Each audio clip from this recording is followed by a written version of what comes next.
As we wrap up this edition of Public Affairs on Peach, we look at the future of mass transit in all of Metro Atlanta, across the metro area. My guest is Maria Saporta, editor of the Supporter Report and veteran Atlanta journalist. Maria, thank you for being with us. Thank you for having me. Tell me about this, because I know you are definitely watching this closely. Are other communities, counties, jurisdictions watching it very closely as well?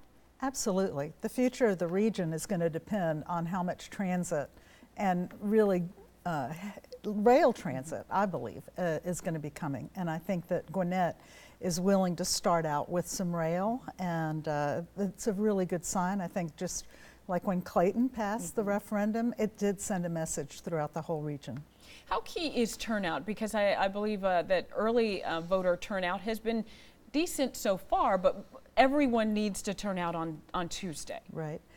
Turnout is everything. Yeah. Who actually shows up to vote.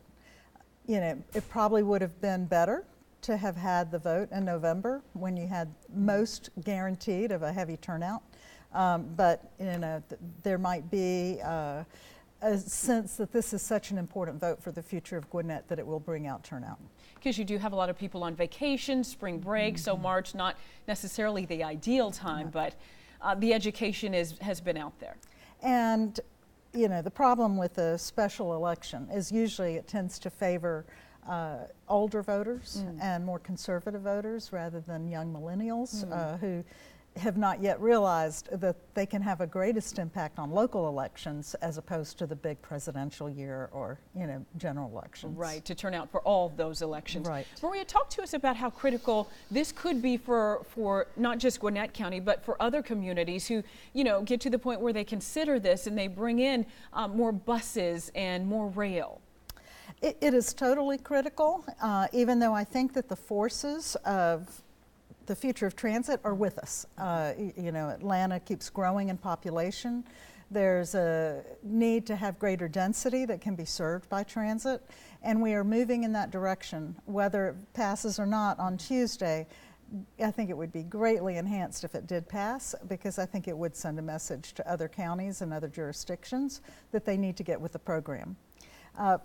You know, Gwinnett lost some very high-profile Fortune 500 companies that chose to relocate from Gwinnett to be on the Marta rail line. Amazon, when they were looking for headquarters, their criteria was to be on rail. And so I do think that ultimately we need to be thinking of rail in our region. Is there a one-size-fits-all kind of formula for this, or are there different you know, things that could be put together to work for other communities possibly? Say maybe not necessarily just bus and rail, but are there any other ways to really solve our traffic woes here in Metro Atlanta? Our traffic woes are so extreme. Yes. We're going to need everything. We're going to need e-scooters. We're going to need the bikes, sidewalks, right? Yes. bikes, everything.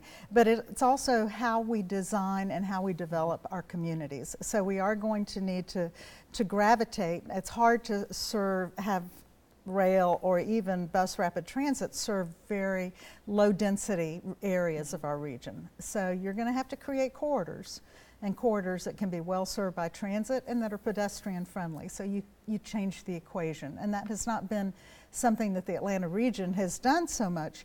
It is happening in the city of Atlanta, and you can see what the Beltline has done. And, yes. And now, you know, the city of Atlanta has doubled down, and they're going to be investing strongly in Marta and to add more Marta, and a lot of it being light rail.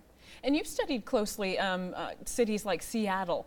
What can we learn from that city and how they utilized mass transit?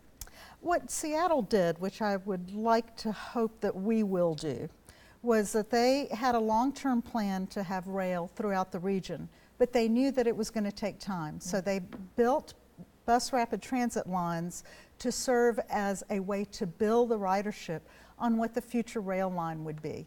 And so they told people, rail is coming, but we know it's 10 or 15 years away. We're going to start with a heavy-duty bus transit service, so you will be served immediately.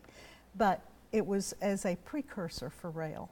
I'm scared that a lot of the plans I'm seeing would eliminate the potential of rail and just be eternally BRT.